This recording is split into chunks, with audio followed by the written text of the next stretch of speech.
Good afternoon and welcome to our webinar. We've got the tools for you, emotional and social development for K-3.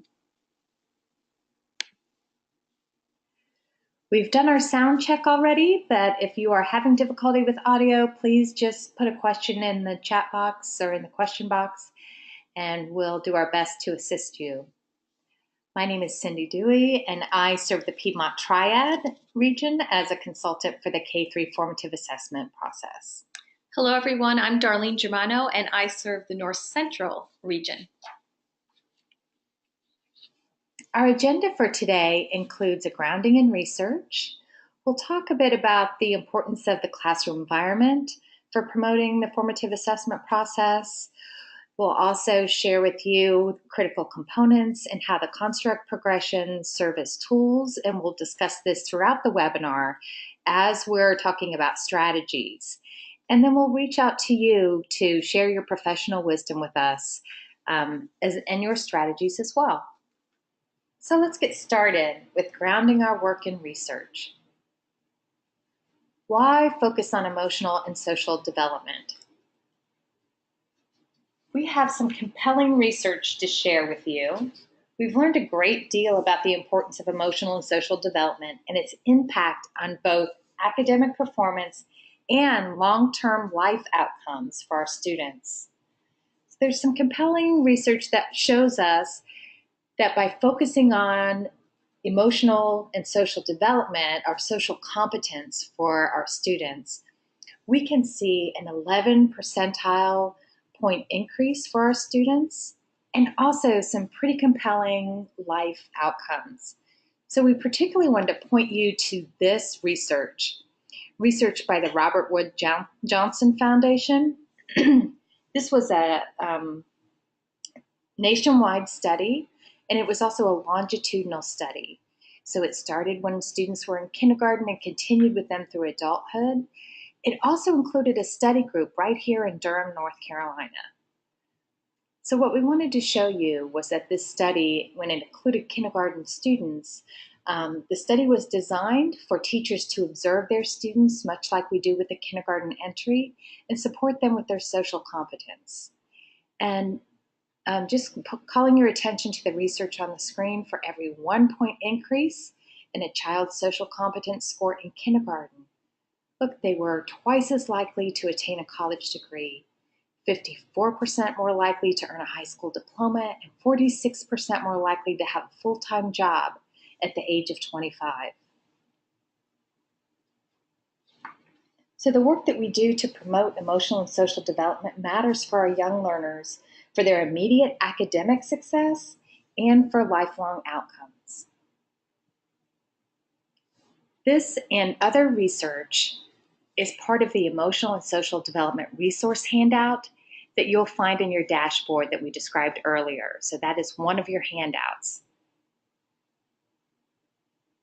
There's a second handout where we have mined some of the top research reports for top research-based common instructional practices for social and emotional learning. And so here you'll find a handout that's a couple of pages long that has these top 25 research-based instructional practices for teachers. So that is also in the handouts. Now Darlene's going to talk with you about classroom environment. Thank you. Classroom environment. It is an important part of adapting and responding to social and emotional learning needs because all children benefit from having a variety of areas for learning. Like in this kindergarten classroom, we see space for whole group, small group, pairs, and individual learning opportunities. Resources and materials are available for children to access, giving them opportunities to learn important self-regulation skills. And having a designated area for individual work or an area for like collecting themselves when you need to just calm down is a great way to support emotional social development. It is when these types of areas are introduced in the beginning of the year as a space for all children to choose from that they are most effective, not somewhere that is only used when someone's in trouble or distress. Here are some photos of spaces we've seen in classrooms we've visited across North Carolina. They have a variety of names, but all serve the same purpose. For example, this one here is the safe place. Some are called cozy corner, peace place, calm corner. Here's another safe place. And here's a small one for two. And note the poster about the first day of school in the corner. Charts like this help you collect evidence of learning with children, and they can be put up at child level so students can refer to them often. Also note the wall to the left. It's a cabinet. It's a great way to create a small privacy area. And here's another example of a privacy area made, and this time it has two big file cabinets for both walls. And in our webinar that we had earlier, there was someone who asked about needing to be able to see children, making sure they're not in an area that they're not being seen by an adult or teacher in the classroom. And they're absolutely right. The teachers that we spoke with who have these areas, all of them always mention the intentionality of where these are located in the room and how they can be seen from no matter what vantage point the teacher is at. In fact, I'll point out for this one that originally the curtains could be untied and closed, and a student would go over and try to do that. So they can't be closed now. They are sewn open. And this area is seen from all parts of the classroom. So great point to make. This photo shows a whole wall dedicated to showcasing student accomplishments. This is also an important part of a classroom environment. Children develop a deep sense of belonging in a room that reflects their hard work and their creativity. And it also fosters an appreciation for diversity and differences.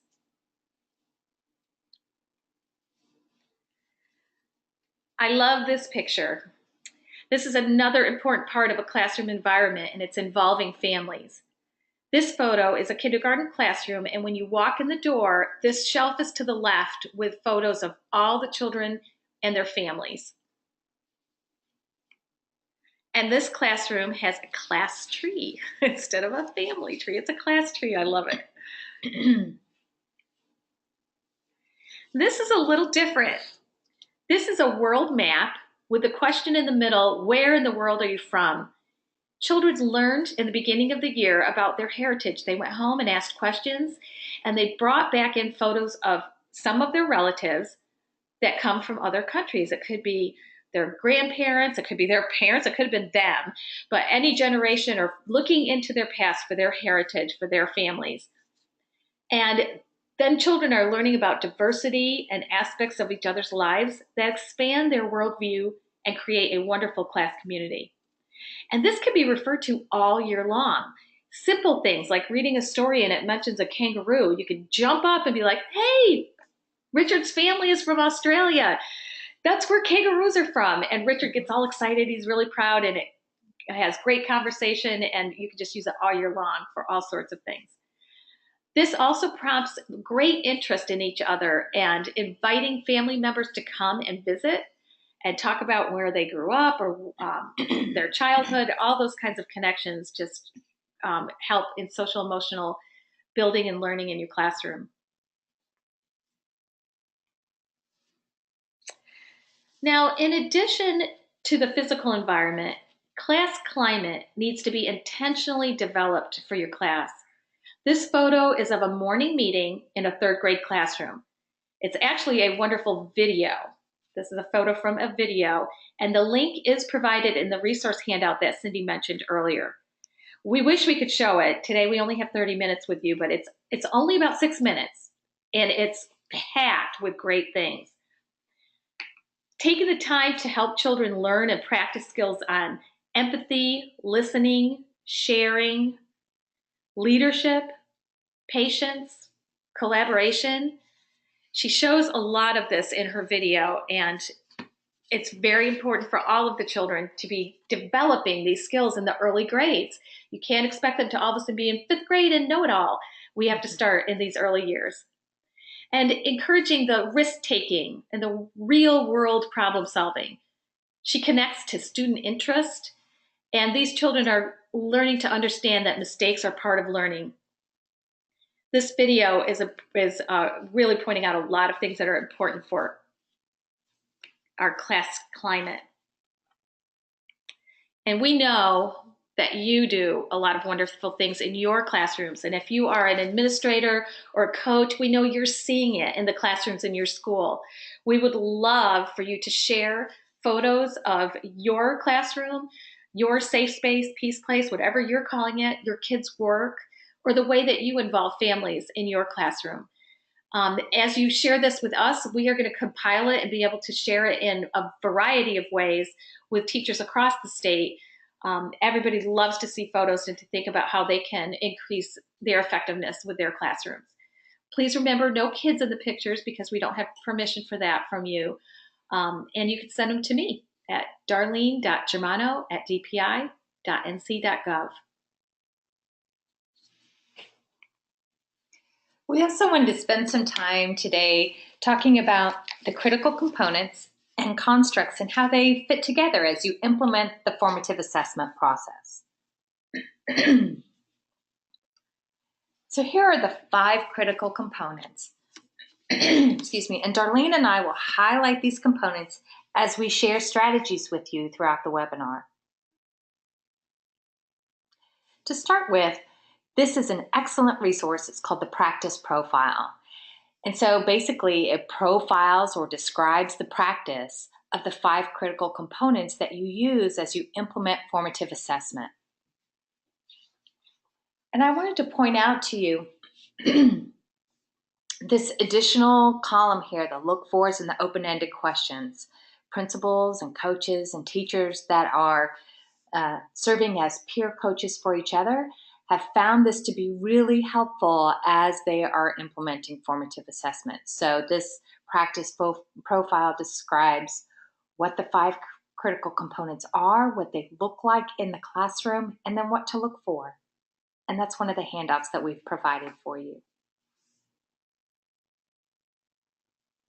In addition, there are a couple of constructs that are really helpful for the emotional and social development domain.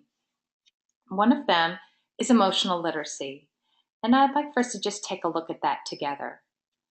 Here's the emotional literacy construct progression. It's one of the required kindergarten entry construct progressions. As we look at this together, I want you to think about students that you have, either in your classroom or in your school. And let's just take a look at this construct progression and think about those students. Let's just zero in on a couple of steps. So let's take a look specifically at step D, for example. So with support from an adult, labels emotions in self and others. So when we're thinking about our student, do we know students that are able to do that kind of work? Label their emotions in themselves and others? What about step F? Let's look at that one. Labels higher order emotions like confused, worried, surprised in self and others. When we do this kind of thinking about our students, we're taking that evidence that we've elicited and we're interpreting the evidence using the construct progression as a tool. Once we've done that, once we've interpreted the evidence, then we are able to select learning targets with our students. Let's take a look at another construct progression that's really helpful for us. Emotion regulation. The emotion regulation construct progression is not one that is required for kindergarten entry, but it's one that you can opt into. And it includes kindergarten through 3rd grade. So let's take a look at that one together. And let's do the same kind of process. Think about your students in your school, and let's take a look again. We'll just look at a couple of steps as we think about how to interpret evidence. Let's look at step D again. So when offered support for regulating the expression of emotions, sometimes uses the strategies offered. And then from step D to E to F to G, you can see that progression of students' ability to use strategies. So when Darlene and I are beginning to share these strategies, which we'll be doing next up in the webinar, think about students, what kind of support they need for using strategies to regulate their emotions. So do they sometimes use them when they're offered?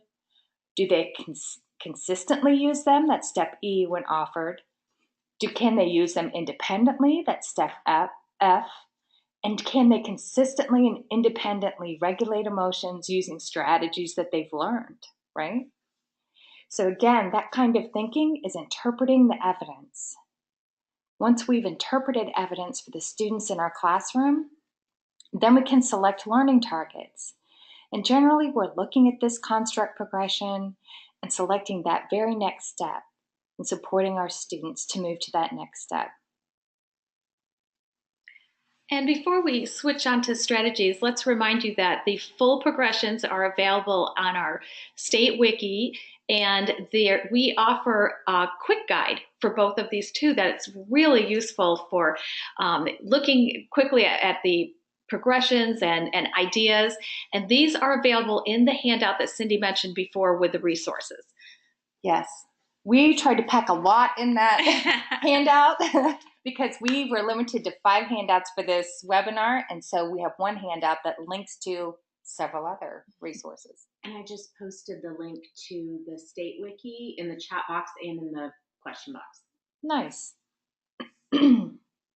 Okay, so we also want to share with you some strategies for eliciting evidence of learning. So we talked about interpreting and selecting learning targets. So first, let's talk about eliciting some evidence of learning. So where does that evidence come from that we're going to interpret, right?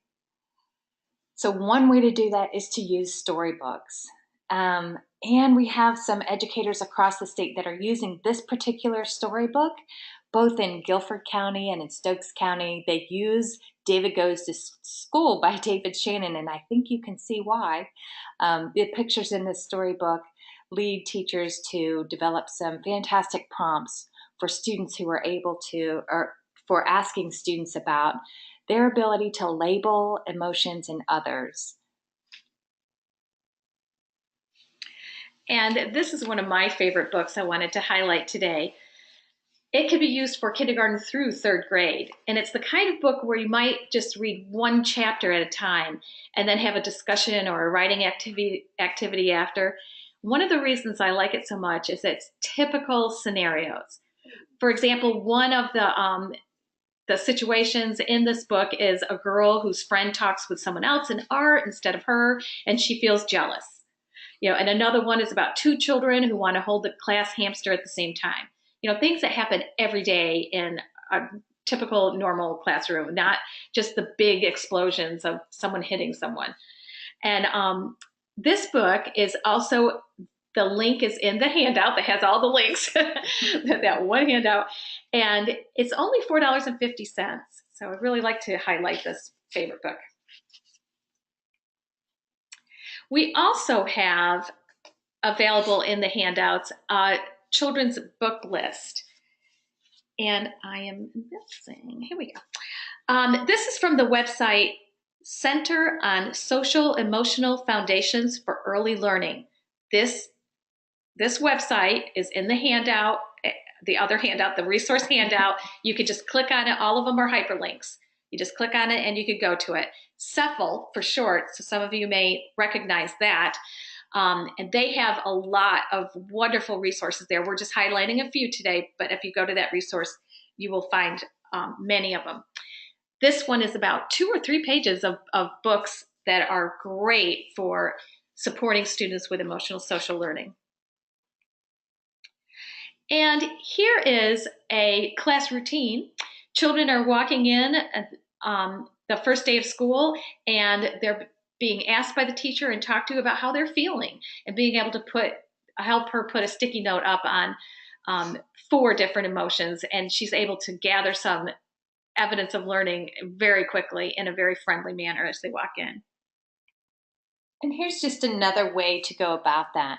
So here you could have a daily check-in, and students can identify their emotion by looking at an emoji type experience. And then also you can have discussions with students. I just want to call your attention to that last sentence that says, this allows the opportunity for further discussion about children's identification of emotions. So we want to use these daily routine opportunities to have these kinds of discussions to both allow us to select learning targets with students and to identify where they are along these construct progressions. And another resource on the CEPHL website are a number of books. It's got to be at least a dozen, if not 20. We are highlighting just one that we have in the handouts today, but if you go to the CEPHL website, you are going to find others. Today we're highlighting The Kissing Hand. And this resource has different ideas about lessons and activities to support social emotional development. And I wanted you to note that it also has puppets and a game template. So really, really nice resource for ideas to use in your classroom. And that is in the handouts, the Kissing Hand one, to be able to download. And this is a photo of a full-length mirror in a classroom, and they have the feeling poster taped right to it. All sorts of lessons can revolve around this poster.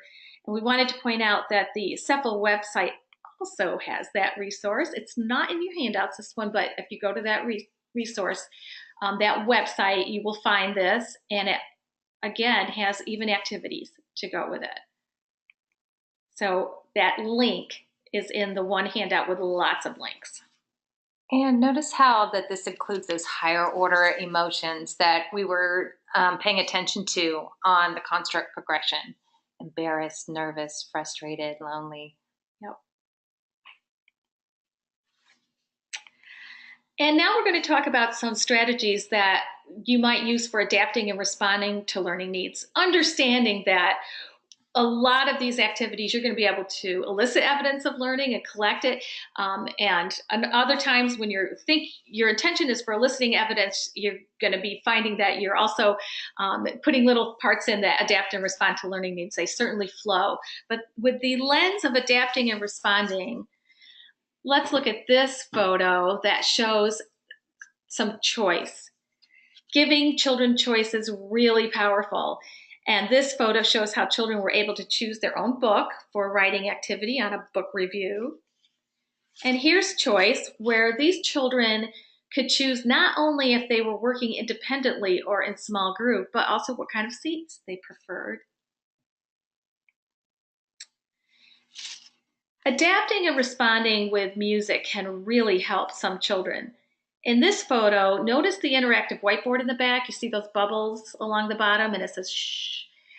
Those bubbles actually move, and the music playing was really soft, low music, and this was during an independent, quiet reading time, and that music was really helpful for some of those children. And on the other spectrum, there is a lot of research behind this strategy, responding to learning needs with brain breaks. And in this picture, they are dancing with a video on the whiteboard or interactive board. Puppets. Puppets are a way to meet some children's needs that's really effective. Talking to or through a puppet can often help children process their feelings and or control their need for a physical response. Puppets are especially helpful with our young learners who are learning English and might feel embarrassed about speaking English and feel much more comfortable having that puppet speak to you, or reading a book, putting these friends over in reading corners and children picking them up and reading their easy readers. A lot of times you'll see them reading through their puppets. So don't forget the value of our stuffed friends. This is a strategy that is very useful as well for those students who are just learning how to put words to their emotions. They can do it by looking in a mirror and watching how the emotions look on their face, and then learn how to put the words to those emotions. You can also have students, as a next step, sit face to face and mirror each other's emotions, and then help them to find the words to match those emotions to what they're seeing.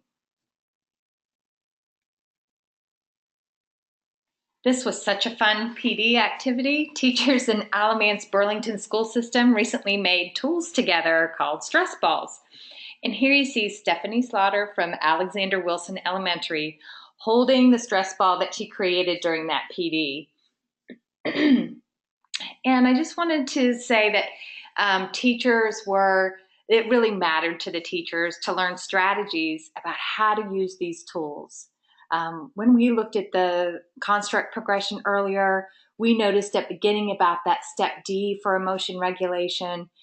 Our students are learning how to use a strategy with our support, and then we scaffold them to learn how to use it independently. So it was really important for us to talk about how to do that.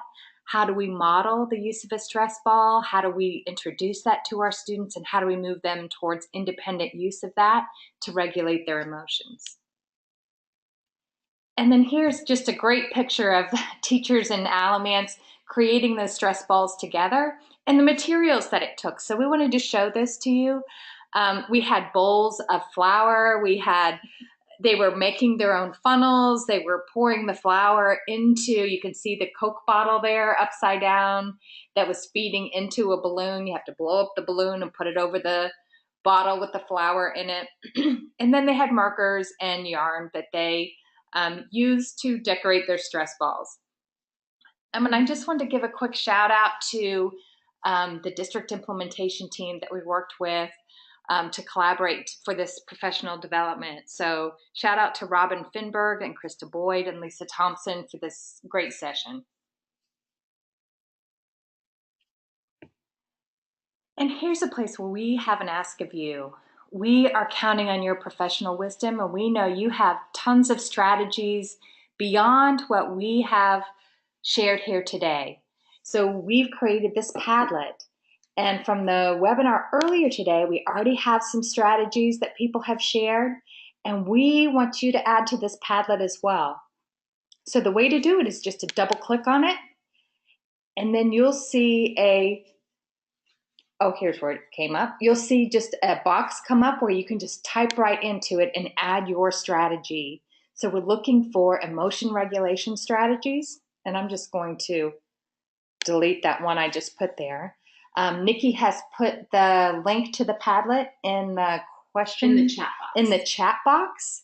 So you should be able to see it now and go right to the Padlet to add your strategy. And what we'll do is we'll just leave this here for you to go to, and we'll have a collection of emotion regulation strategies from the fantastic North Carolina educators across the state.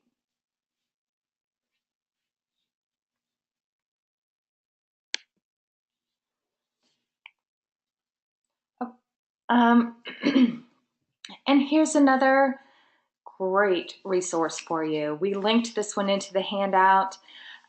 Lee Messer is a demonstration teacher in North Carolina. And in this video, it's about a 1.5-minute video. What you're going to notice from her is she uses writing to help students learn how to label their emotions. She has them draw a memory and then helps them to label the emotion that they're feeling in that memory. And you can watch this and then use the practice profile with it, and you'll see how she's eliciting evidence of learning, how she is adapting and responding to learning needs, and how she's interpreting the evidence, all in about a 1.5 minutes. And it is 4 o'clock, so we are going to wrap up things. What we wanted to tell you real quick here is we've talked about the construct progressions and how that's a support that was developed for the formative assessment process. And the other supports is the technology platform and optional app.